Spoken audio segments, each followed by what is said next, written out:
Welcome to the Black to School podcast, where two or more gathered, anything is possible. I'm one of your hosts, Hughes. And I'm your other host, Kedar, representing that Norfolk State. This podcast is to highlight successful stories of students that are currently at an HBCU, alumni of an HBCU, or affiliated with an HBCU. So make sure you tune in weekly. DJ 7 Trey.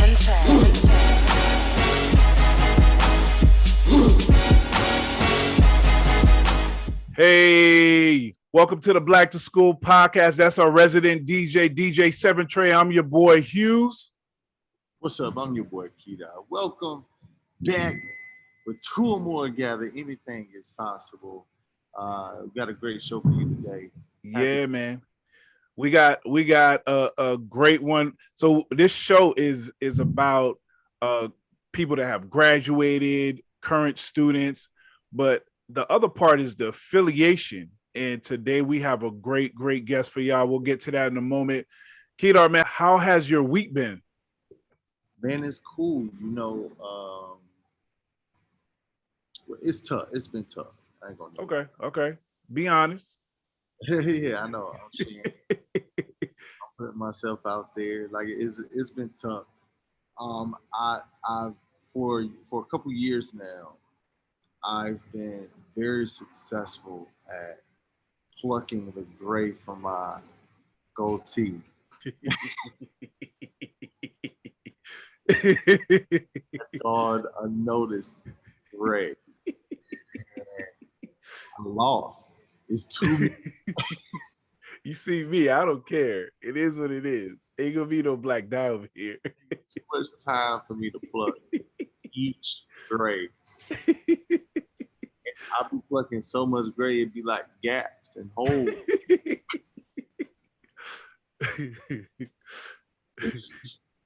So I'm contemplating, bro. I don't know. Do I dye it? Do I care? No. Look. I don't do no dyes. It is what it is, man. Look, man. It means wisdom, man. I think people get the misconception that gray means you're old and all that. Nah, man. Look. It means I'm old, but it definitely means I'm somebody's uncle. I'm somebody's daddy, like, which I'm happy to be. You forgot granddad and grandma too. Cause look, that was the first thing when my first gray hair popped. My youngest daughter was like, "You look like a granddad."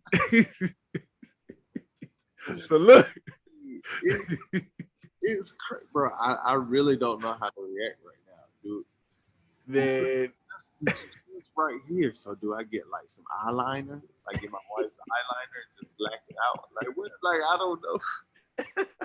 In the summertime, I can't do too much because then you sweat it out, swim it out.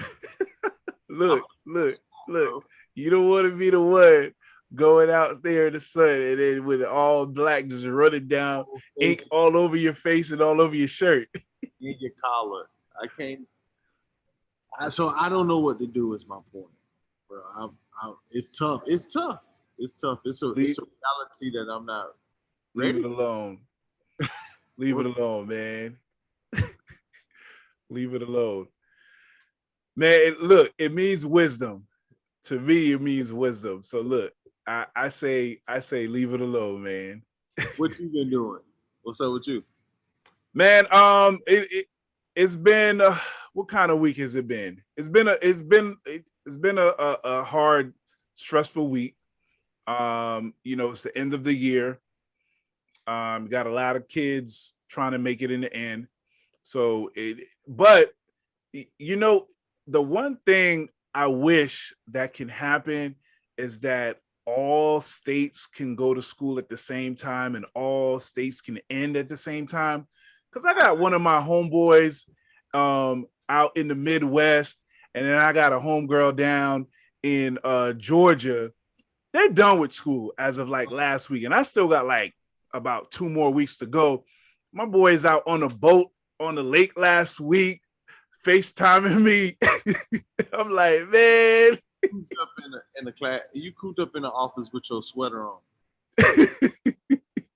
And this guy on the boat, I'm like, man, I ain't trying to see that right now, man. I still got 2 more weeks to go, man. So yeah, man, that's pretty much been it for me, man.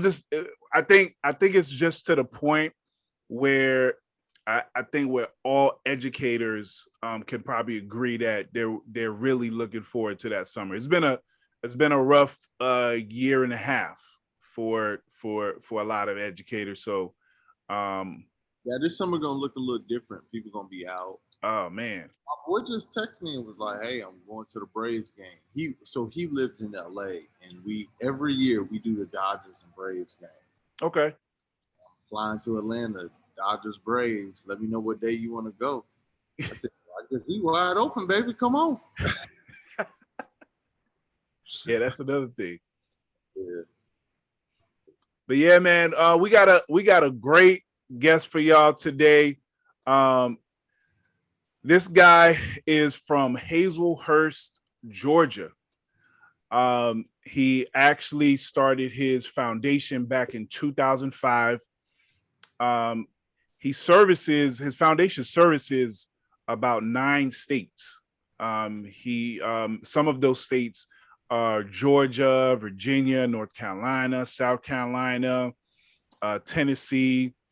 He even mentioned Jersey and Massachusetts. So he's doing a lot, whether it's giving back as far as scholarships for students that are going to attend colleges and especially HBCUs, along with he's exposing a lot of students to HBCUs. He has a trip that he takes all these students from all these states.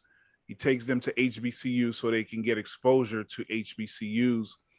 Have had a lot of success stories from students that have gone on to HBCUs just to have a chance in life and now are doing successful things in life. So please welcome to the Black to School podcast, Jolie Hansley. What's up, man? Yes, sir. Yes, sir. Oh man, I'm great, man. It's an honor to be here with you guys, man. I appreciate the invite.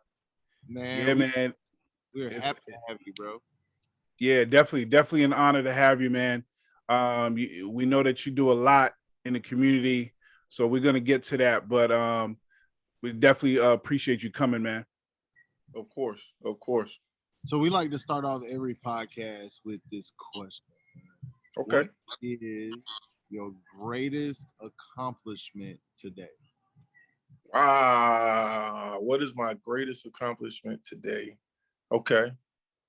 It'll definitely be having my babies, man. I got 2 daughters. Proud of my, proud of my whole existence, man. Yeah, my babies, man. That would be that's it, man. I was just looking through papers, man, and got the invite for the crossover ceremony, and my oldest about to be in high school, man. And I'm still trying to feel some type of way about it, but it's excitement all at the same time, man. Yeah, But yeah, that would be it though, my babies. That's great, man. Where you from? I'm from Georgia, Hazelhurst, Georgia. People think Georgia and automatically think Atlanta. But I'm from Southeast Georgia. I'm from Southeast Georgia, man. The country. What's it called? Hazelhurst, Georgia. Hazelhurst? Hazelhurst. Yes, sir. Matter of fact, the county is named after the Confederate president, man. That ain't nothing to be happy about. Wow. But at the same time, man, hey, it is what it is. Wow. But Jeff Davis is the county named after Jefferson Davis. Man. Wow. So look, we know so this podcast is basically a podcast where we want to highlight the success stories of those who have graduated, those who are alumni, and also those who are affiliates of HBCUs. And you do a tremendous amount of work in the community in regards of that. What are some of your ventures? First off, tell everyone what is your foundation. Okay, it's the Jolie Hansley Foundation. We mentor youth, we take them on college trips, and we also do scholarship. We meet young people where they at, and we get them to where they need to be. And that's whatever we interview them, we figure out what it is that you want to do, and we put around the right people to set them up for success. Man, that's great, man. That's like an equitable approach to meet people where they are, give them the service that they need. Of course, because I mean, you got kids, man, that's single family homes, just don't have the right backing, don't have the right mentors, so they look to the streets. I mean, because they looking for love at the end of the day, right? You know, and if this guy that's out here that's a blood or a Crip showing more love than what he getting at home, and he getting bullied at school, and he needs some protection, then I mean, he's gonna lean toward where he gonna get this protection at. Where's your foundation operated based out of? It's we in Georgia, as well as Virginia, North Carolina, South Carolina, and Tennessee. Oh, nice. Now, did you come from a single family home? What was your upbringing? Man, I appreciate that question, man. My dad died when I was in 7th grade. I could have easily went astray, which I did for a while. I ended up in alternative school, but I was always considered that troubled kid. But when my dad died, it actually humbled me. You know, I was rebellious for a year, and I was in alternative school, but I had somebody to come in and mentor me, you know, and that happened to be the guidance counselor, which was the football coach. And I always thought I was funny, you know what I'm saying? And he was coming over to alternative school to get us back into regular school. Right. And I was always thinking I was funny, and he said something, and I said something thinking I was funny. He was like, "Oh, you think you funny? Bring you know what out here on this football field, I'm gonna show you funny." And it ended up changing my life, man. I started hanging out with positive people. Now I'm with young people that's on the football team. Now I'm getting the structure that I wasn't getting. And then he's holding me accountable. You know, I can remember one time I thought because we had a substitute teacher, I was going to cheat. You know what I'm saying? It's a substitute teacher, man. Who cares anyway, right? Who cares about the substitute teacher? Right. Who cares about the substitute teacher? Luckily, you came to class. Hey, man, but she was watching me the whole time. That's the business I'm in. I staff substitute teachers at schools. Oh, wow. Well, let me tell you this quick story then. So I'm thinking it's cool. Oh, yo, we got a substitute teacher. This is a quiz. This ain't nothing. You know what I mean? And this is biology. So she completely go over the whole quiz. And I'm there thinking I'm slick. I'm writing it down. I'm going to write it on the desk. You know what I'm saying? I ain't even going to write it on the paper. I'm going to write it on the desk. So the teacher see me moving the paper, writing something down when she going over the quiz, put it back. She let me do all of that, man. And then she was like, all right, put everything away. You know what I'm saying? Now we finna go over the quiz. So then she started going over the questions. So I done wrote all the questions down. She'll see me moving my paper. Man, she let me get all the way to the end of the test and asked me to move my paper. All the answers just right there. Caught red-handed. I couldn't do nothing. But instead of going to the office, they sent me to the football coach. And that was worse than going to the office. When I say he hold you accountable, man. Right. When I went in there, he just said, see me after practice. Right. So now I'm after practice, after hard, grudging practice already. Because you think if you practice hard, you good. Oh man, but I'm saying I make it through practice, so I'm already tired. But now I gotta go see him. Right. So now what he got me doing for extra is laying on my stomach, hands behind my back, and squirming all the way down 100 yards and squirming back. So when I say that was the last time I cheated, that was the very last time I cheated. I ain't never cheated again in my life. You know what I'm saying? So, and that was through the rest of high school, college, you know what I mean, grad, all that. So that was, and that's what the young people need, man. They need that tough love, you know, and a lot of them lacking it. And like I was saying, if a young person can go and get love from this gang member, then they're going to go that route because they feel like they got some togetherness and love. So we want to make sure we're inspiring and loving on them and loving on them the right way. Right. And believing in them and stuff. Right. Yeah, I'm glad. That's dope, man. So you end up graduating high school. Mm-hmm. And you go to college. What college did you go to? I didn't go straight to college because mentally now I'm first generational college student. You know what I'm saying? My brother already in prison at the time. I didn't go to college. I went straight to the military. You know what I'm saying? And having the right mentors while I was in the military, I was able to start going to college. And then that was when I went to college while I was still active duty. So like what really inspired me though, it was like 3 years into the military, and I came back home and I was helping my cousin go to college.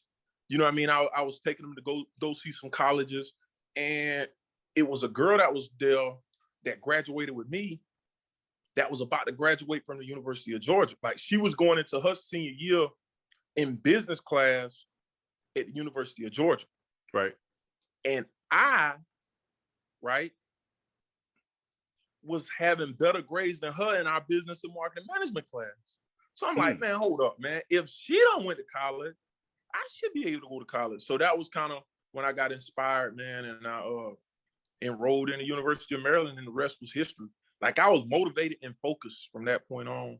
But like when I was in high school, man, they had me in like 2+2 class. They had me in the slow classes, you know.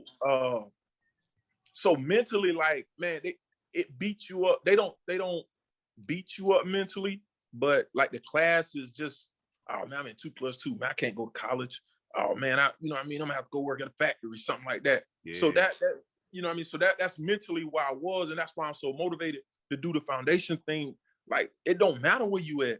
This where you're trying to go. And if you can get the right people around you, the right people with you, the sky's the limit. And that's what we try to teach the babies, man. And just love on them and get them there. Just get them there, man. Now what, Hughes, I feel like I'm asking all the questions because I'm genuinely intrigued. Yeah. Go ahead.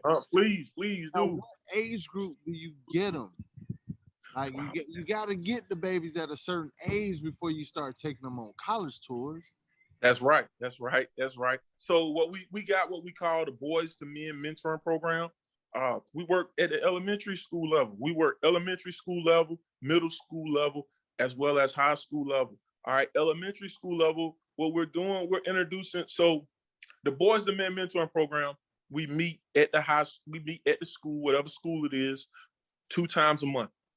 The first time we do an activity. So activity can consist of playing Monopoly, you know what I mean, playing life games. The second meeting is we're gonna have a speaker. You know what I mean? We'd love to have either one of y'all to come as a speaker to inspire the babies. So basically, man, the speakers can consist of anything from a plumber, electrician, a doctor, lawyer. We've had all of these things to come. What we try to do is kind of get an idea of what all the kids want to do from our initial meeting, you know. And once we figure out, I want to be an engineer, brother. I love this. Right. So once we figure it out, like, man, we had kids saying they wanted to be, you know, directors. You know, they wanted to be doctors. They want to be lawyers. Right. So what we want to try and do is get doctors, lawyers, and directors in their sphere. Love that. Right. So that they can learn and grow and see if that's really what they want to do anyway. Love right. That. Because some people want to be doctors and lawyers just because the doctors and lawyers make a lot of money. Right.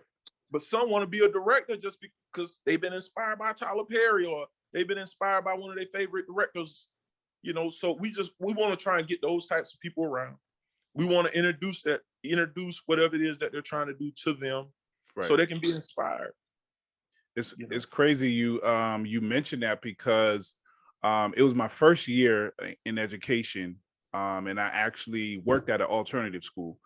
I wanted to bring something different to them, and I actually I had a symposium where they could actually sit with a lawyer, a doctor, a nurse. We had some athletes there, just a whole bunch of different types of profession, but each group got to sit and actually talk to them for like a good 15 minutes and then move on to the next person. But just being able to see those people in the professions that you want or are seeking, and actually be able to pick their brains. It was motivational just seeing how motivated they were even after the fact. So it's great that you are doing that, man.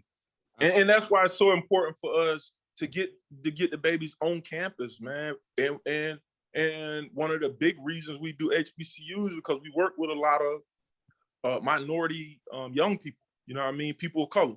And what we want to be able to portray is that just because you who you are don't mean that you can't be the president of this college. Don't mean that you can't be a CEO. You can't be a lawyer. You can't be a doctor. So what we want to get them around is people, one, that look like them. So like when we bringing in these plumbers, we bringing in these electricians, we bringing in these doctors, we bringing in these delegates, we bringing in these politicians, you know what I mean? We want them to look like the makeup of the kids. We want them to inspire them. We don't want the politicians and the plumbers to come and tell them how easy it is. We want them to tell our babies how hard it is, but through hard work and dedication, you can have this car. Through hard work and dedication, you can have this house. You know what I mean? So that's the approach. But to answer the question, we started elementary school. We got the Boys to Men mentoring program, and our core values is vision, goal, and purpose. Right? So our elementary school young people is men of vision. They in elementary school, their little minds is just a wondering, right? We want them to get a vision. We want to get them a vision for what it is that they want to do, right? So that's what we're working on at the elementary school level, men of vision, just working on a vision, working on what it is that you want to do. Right. Awesome. And during this time, you know what I mean, we bringing in these different fields. We bringing in the plumbers, the electricians, the doctors, you know, and all of that. Say that again. How do you get them to sign up? Man, we work with the schools. Matter of fact, man, we need, like, it's more schools than we have volunteers. So it's schools that we have to turn down, you know what I mean? So I'd like to partner with other organizations. So if it's other organizations that y'all already working with that would like to do something like what we're talking about, man, we love to partner, you know what I mean, give you the blueprint. So now you can be in Virginia Beach doing the same exact thing, because you can be in Norfolk doing the same thing, Chesapeake doing the same exact thing. So we started with trying to do the whole 7 cities, but it just, you know what I mean, I ain't wanted to get watered down. So I wanted to make sure that it was more effective than just doing a lot. You know what I'm saying? I wanted to make sure that the babies got what they needed out of it. You know what I mean? We do it. So the younger people, men of vision, and then now you got your vision. Now it's time to set goals. So in middle school, we setting goals, right? And in the middle school, now we going on college trips. So yeah, we start super early, but we start them in the middle school. In middle school, now they going on college trips with us. I mean, man, we had kids that went on a spring break trip with us that's determined, oh, I'm going to Morgan State now. These are schools that they ain't know nothing about. Matter of fact, like we had probably 22 kids that went with us. The majority of them ain't even know what Morgan State was. They was been on Howard. They was wanting to go to North Carolina A&T. Man, 2 of them dudes that was graduating that year right now at Morgan State. You know what I mean? With a 3.9. So exposure is everything, man. The babies, Morgan State, shout out. At Morgan State. Yeah, we just had our 2 guests from last week from Morgan State. So it's funny you brought that up. But I mean, we got kids at Norfolk State, man, Howard, Hampton, Fort Valley State. Man, you know what I'm saying? We got kids at Savannah State. Matter of fact, I got 4 of my guys in one high school going to Savannah State this year. You know what I'm saying? So man, now let me ask you this. Mm-hmm. What do you think students can get from an HBCU more than what they can get from a PWI? I mean, are you just saying kids in general, or are you saying just a kid being of African American descent? I mean, shit, both. Okay. And I wanted to make sure where I wanted to go with the answer, right? What they would get if you just a kid, period. Usually you get smaller class sizes unless it's a bigger HBCU, Howard, Hampton, something like that. But usually you get smaller class size, so you get more one-on-one. But as far as what an African-American kid would get at a HBCU, oh my man, it's night and day. You getting taught who you are. You getting taught the importance of who you is. Like, man, when I say I recommend HBCUs. I missed the experience. I graduated from University of Maryland and we've been married. I wish I would have went to HBCU. You know what I mean? I wish I would have went to HBCU because I'm so ingrained into the whole HBCU culture. Like on the 18th of this month, they doing a spotlight at Lemoyne-Orange. That's one of the colleges that we work with, was 0 questions asked. If a young person got his GD, I had a kid that had a 1.9 GPA. I'm definitely not throwing a 1.9, but he got a 3.9 right now at Lemoyne-Orange. Right? He had all kind of stuff that was going on while he was in high school. He had a kid while he was in high school. He was working while he was in high school. He was able to get away from that situation, that scenario, and now he got a 3.9. How good is that, man? And HBCUs got the blueprint. They got the structure for a lot of the babies that we work with. So it's an easy transition. So what they would get at HBCU, they would get a loving situation, you know what I mean, that want them to succeed. Support. You know, like I said, I recommend all our babies to go to the HBCUs, get that HBCU experience, because after you graduate from that good old HBCU, now all these other PWIs is coming to recruit you because they got to get a certain quota. So, man, like Temple, at Lemoyne-Orange, man, you got Temple, you got University of Chicago. They coming to get these kids for their programs. You got Norfolk State that got relationships with like University of Wisconsin for their law programs. You know what I mean? So it's a stepping stone for a lot of the young people that we work with, for the fact that they might not have them scores to go to a Howard. I mean, to go to a Princeton or Harvard or University of Georgia or University of Wisconsin, University of Miami, any of those. Right. But what happens is they go get their foundation. Right. And once they get their foundation and understand who it is that they are, man, they unstoppable when they get to them PWI. Man, they running circles around. True. Man, they running circles around them kids, man. That's true. Them kids ain't got a clue of what's going on, man. They running circles around them. And that's why they continuously come in to recruit, you know, from the HBCUs. So to answer the question, man, what our babies will get from a HBCU is just understanding and knowing who you are, one, but a loving atmosphere that's going to make sure you're taken care of. And once you are taken care of, the sky's the limit. Like you can go anywhere from here, like how you got Tidewater that say from here you can go anywhere. Literally, man, from a HBCU, you can go anywhere in the world you want to. You know what I mean? So that's the answer to the question. Yeah, we get that a lot here. We get it a lot that, you know, once people that have come on here have graduated and they have entered the workforce, and counterparts have gone to PWIs. I mean, they literally say we run circles. It's true. That's why I was shaking my head when you said it earlier, because our previous guests that have went to HBCUs and go to PWIs, they've literally ran circles, like you said. Because they're like, well, first of all, y'all complaining about stuff that y'all shouldn't be complaining about. Second, right, there you go. There you go.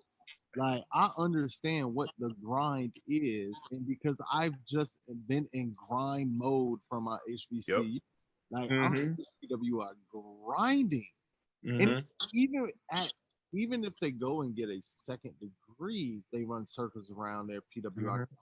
But more than that, when they enter the workforce, because at an HBCU, they teach you culture. They teach you how to survive within the workforce, not just here are some grades or here's some courses, but they give you life lessons of what to do, because you got to do those things and you practice those things at HBCUs. Networking is a mother freaking tool. You got to teach. Right. That's right. You ain't saying that wrong. That's right. HBCU. Oh yeah. That's right. That's right. Man, I love HBCU. Man, I love everything about it, man. Like when I go to the homecomings, I go to the, man, it's nothing like an HBCU experience, man. And I'm talking about, I done been to FAMU, Bethune-Cookman. I done been to You know what I mean? I done been to almost every HBCU it is, man. It's like 109 of them still in existence. I done been to about 80. Wow. Yeah, Wow. from Central, Ohio, Kentucky, You, all of you are our very first non-student of an HBCU experience. non-alumni of the HBCU experience, but this is why we include affiliated. Yeah. There are some people out there that's doing great work that are allies of HBCUs. Listen, man, I'm telling you, man. Listen, when I tell you, man, I'm pro HBCU. That's, man, all the babies that I work with, man. Like, we building relationships where college is giving us bridge program spots. So if we do got kids that need to go to that need the grades to get into college, right? Like my 1.9 kid, like I said, which we're definitely not condoning, we was able to get him in February. And once he got in February, now he's taking college classes. So now in August, he wasn't eligible when he had the 1.9, but now he got college classes, and now we can use the college GPA. So now he's going to college, and now he's getting, you know what I mean? Now his GPA up, and now he's getting scholarships. You better work it, bro. Just give him a chance. That's all you need. Like in poker, you need a chair and a chip. All these babies need is opportunity, man. And the sky's the limit for them. And that's what we try to get them to see. You know what I mean? At the end of the day, the Jolie Hensley Foundation, all we are a tool to get our babies from point A to point B. Not something that we want you to do. We want to figure out what it is that you want to do, and we want to help you get there. We want to put the right structure around you to make sure that you succeed. I'm loving this, man. I don't have any more questions. You have given us the gist of what it is, why you do what it do, the scholars that you support, and we are a fan. I'm gonna speak for the Black to School podcast, bro. We are fans. We support. The purpose of this podcast is to increase enrollment, engagement, and endowments of HBCUs. Of course. Candidly, you have increased enrollment and engagement. Yeah. Oh yeah, man. That, like, single-handedly. Man, when I tell you, that's where my heart is, bro. Like, bro, I get goosebumps talking about, like, I really despise and hate that I missed the experience, right? But when I get out, when our babies get on the campuses, right, and they look at all these old rundown buildings, these are the private HBCUs, you know what I mean? They ain't getting the funding that the public ones getting. So they go and they see a Fisk University, but not understand the history of a Fisk University, man. And I love breaking it down to them and explaining to them, oh yeah, this choir went and was singing for the king and the queen. You know what I mean? And once they put all of that into perspective and understand that, you know what I mean, HBCUs was established when Blacks couldn't go to college. You know what I mean? And they did this for us. And a lot of them got church affiliates because churches was the ones that sponsored them. So once we break everything down to these babies, man, they get a better understanding of how and why it's so important to go to a HBCU. You know what I mean? These buildings are run down because they ain't getting the funding. And so you need to make a change. You need to go to this college. And now when you're making this $100,000 a year, now you need to start pouring back and giving back to the school. You know what I mean? So it's all a revolving door in a circle, man. And bro, how can people support? How can people find out, learn more about you, support? Wow. So you know what I mean? You got it's Jolie Hensley Foundation. We got a website, jlhfoundation.com. We got a Facebook page. We got a Twitter handle. You know what I mean? We got Instagram. We'll get all of it. And when we pump the episode out, we'll make sure we put it on there. Oh, man, I appreciate that, man. But I mean, listen. I want to ask you too. I don't know if we got it earlier in the conversation. Can you just talk about the states that you influence as far as high school students to go to college? Of course. So I'm originally from Georgia. You know what I mean? That's a lot of my heart is heavy and very heavy for Southeast Georgia, just for the fact that I explained to you, the county that I'm from is the county named after the Confederate president. So you can only imagine a lot of the resources that's lacking. So Southeast Georgia is really where my heart is at. I do So as is that much as I Savannah? can. Is that Savannah?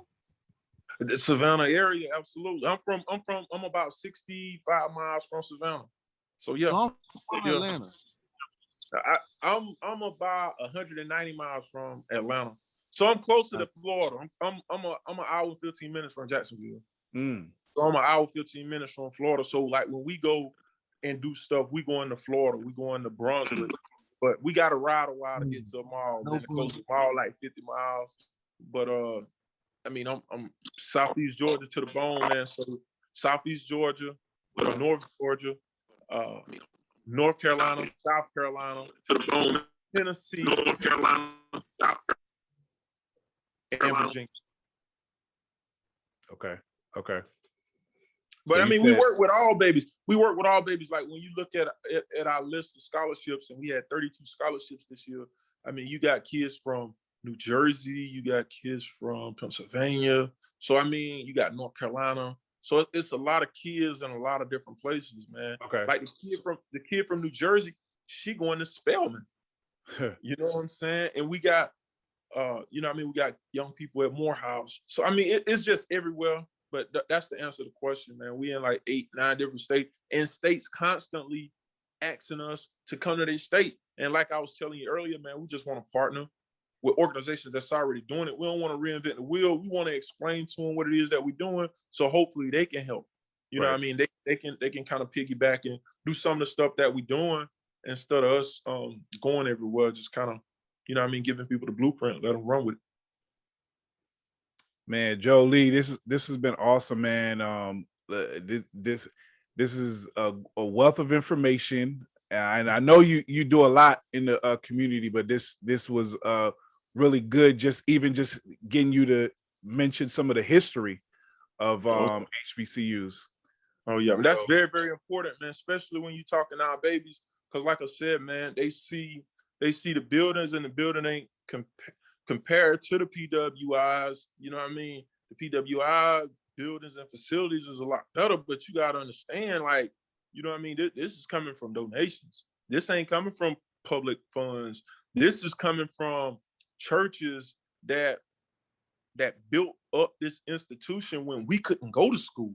You know what I mean? That's very, very important in explaining to these babies, man. Like, you know what I mean? Fisk University is our Princeton, is our heart. Like Fisk, Howard, you know what I'm saying?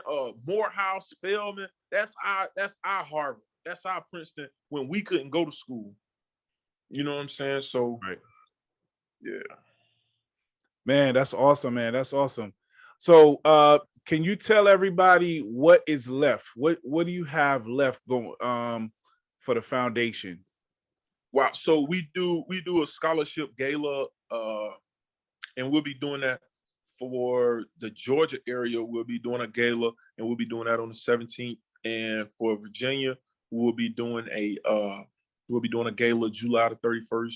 And that's going to recognize all our young people, and that's going to recognize all of our scholarship recipients.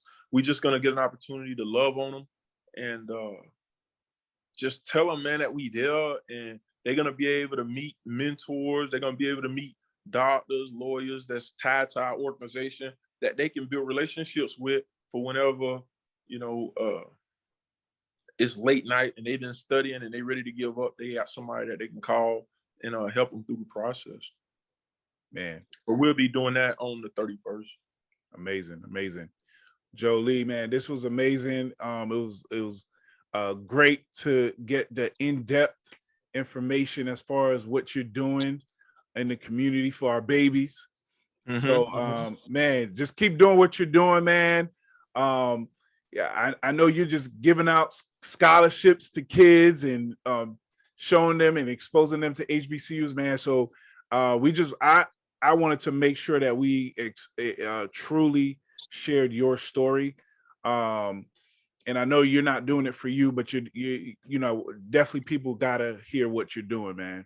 So of course, it's all about the babies, man. 100%. You know what I mean? God been good to me. When I say, I mean, I'm retired. You know what I mean? I'm disabled 100%. So financially, I'm straight. And I mean, I'm just grateful to God, man. So, yeah, man, it's 100% all about the babies, man. That's it. yeah, man. So we definitely, man, appreciate you coming out here today, man. Anytime, man. Anytime you need me, man. That's for anything. Just let me know.